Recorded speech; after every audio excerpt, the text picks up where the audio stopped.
Hey guys, just before we get on to the content, I have 2,000 star reference codes that I'm giving away for free. And all you have to do is comment star reference codes. That's all you've got to do, and I will get in contact with you and I will give you some freebies. There you go, 2,000 star reference codes. What could you do with that? All right, back to the video. So I'm with Jeff Hindz, who's the winner of the branding section of the competition for the Symphony of AI Award for Best Image. So how do you feel, Jeff? Oh, I feel like a winner, man. Thanks. You are an award winner. Have you won awards before? And we will be right back with Jeff Hindz right after this word from one of my sponsors. So Catalyst is one of my sponsors, and this is a little bit of a promo for them. So with Catalyst, you can create visual stories with consistent characters and scenes using storyboard AI. This is for filmmakers, advertisers, and content creators and more.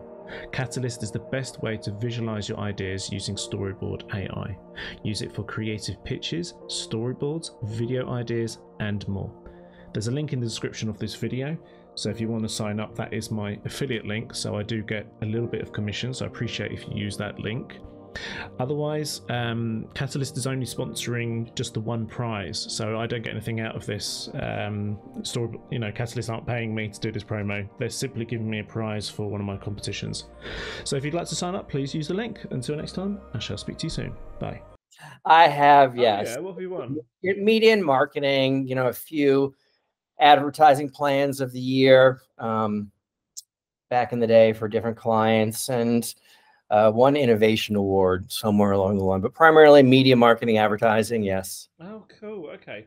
So with your organic vandalism image, why did you go down that road with the font, and also what were you trying to do with the kind of explosion of what could be paint? It's hard to tell. It's orange and blue, right?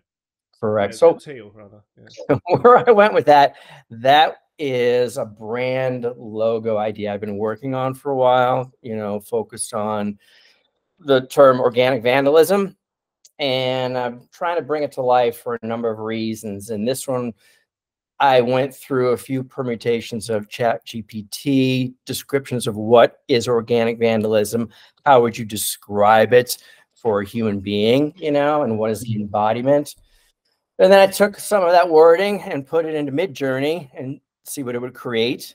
And this was this is years ago, back in April, May, Really? Oh, this is an old image of yours then. Right. Yeah, and there's so much more interesting and provocative and exciting technology out there now in versions, right? Yeah. And so I was messing with the logo just to create something that I could rally my idea of what a brand essence is and what I want to do with this brand in my life. And created a website around it. Said I need something to go on the website. I need a logo. I need to start thinking about this more as a brand. And that's just kind of what happened. And when I saw, the work you were doing in the community and learning from everyone and testing things, and this was just, let's test a midjourney's functionality on text, and which is really how that came about. That's all it was. It was probably a Friday morning. Oh, people are talking about text and how well it is being displayed and given the prompts that you're using. And I just went in that direction for that day, and then it grew from there. And then I took it into a video, which, if you go to my website, Organic Vandalism, you can see the actual words morphing into mushrooms, or the mushrooms morphing. Really? Well, I might like to look at that actually. A visual around this. And that's when this I did in Luma, actually. Ah, it looks like Luma. Yeah. I was going to let you finish and ask, but yeah. So there you go. Oh yeah, this is really cool. Yeah.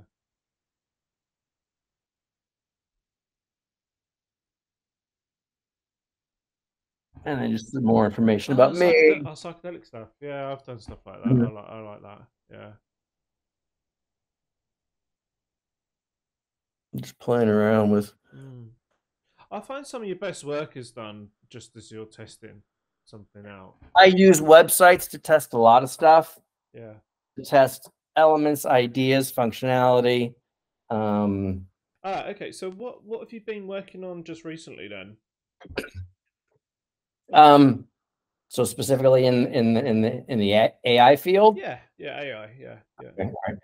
You know, it's always something different every day. yeah, I said to myself at the beginning of summer, I said, by the end of summer, I want to be able to generate an AI movie and have something, a completed project, oh yeah, and each week I've built towards that, whether it's using a new image generation tool, whether it's, uh, playing around with the, voiceovers and playing around with lip syncing and then creating music around that. And then, watching how people are creating extended videos through, first frame and last frame images and morphing, into more of a movie and a cinematic feel.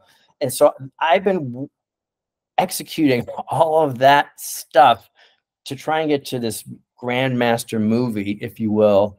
And I don't think I need to do that. It's too much fun playing with the bits and it pieces every is, day it and the is, it is, yeah. project stuff. Okay, here's the thought in my head today. Oh, I can apply this concept of this technology to it and do Yeah, something, spin in that direction. I mean, I think that's the yeah. thing with Gen AI. I've realized that it allows people to open up their emotional and their creative Oh yeah, totally. Yeah, and yeah. to actually just start thinking differently. And I got to believe that it's creating, connections in the brain and the synapses, right? Hmm. And actually building some bridges there that you may not have been able to do before, you know? Yeah, yeah, yeah.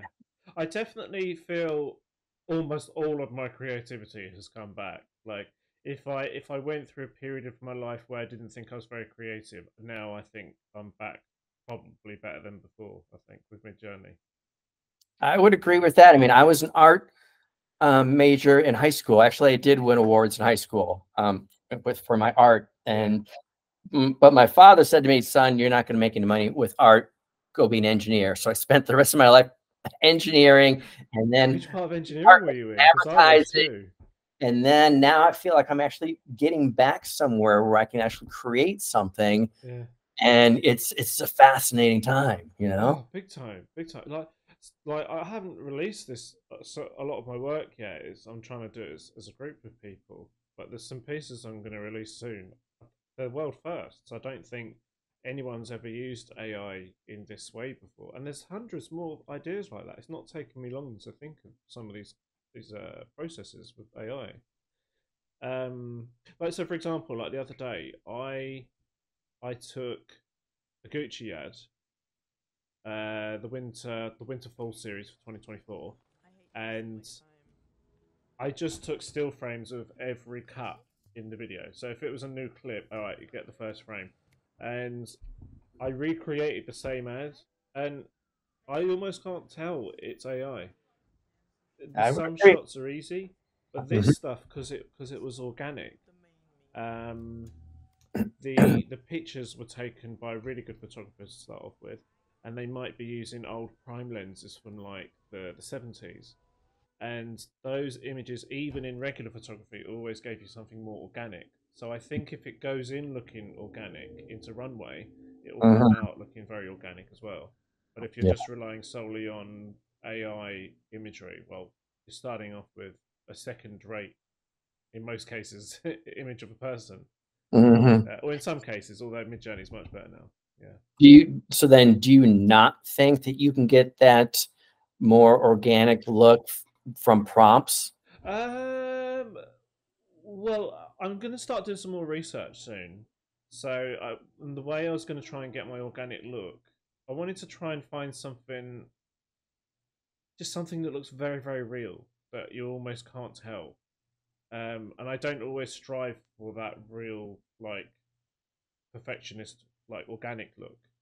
A lot of my stuff's like artificial and abstract, so that's why I don't really do these organic looks, like with Kodak film words in the prompt.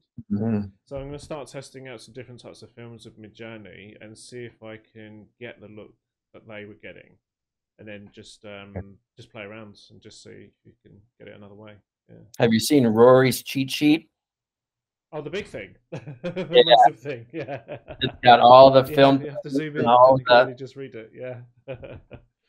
Yeah, that's actually that's a very fantastic, a fantastic resource. You know. Yeah. He's so full of information. Yeah, I haven't seen his course yet, but he does have a course on Midjourney. Yeah. But yeah, really smart guy. Yeah, he's one of the guys that's always done something new. I think with Midjourney, or trying to show people like this new method with style codes or whatever. Yeah. So let me ask you this provocative question. So as we're talking through this, do you see this movement? I'm going to call it a movement. Yeah. Better. I don't want to define it by anything other than that. This movement of this AI creative movement.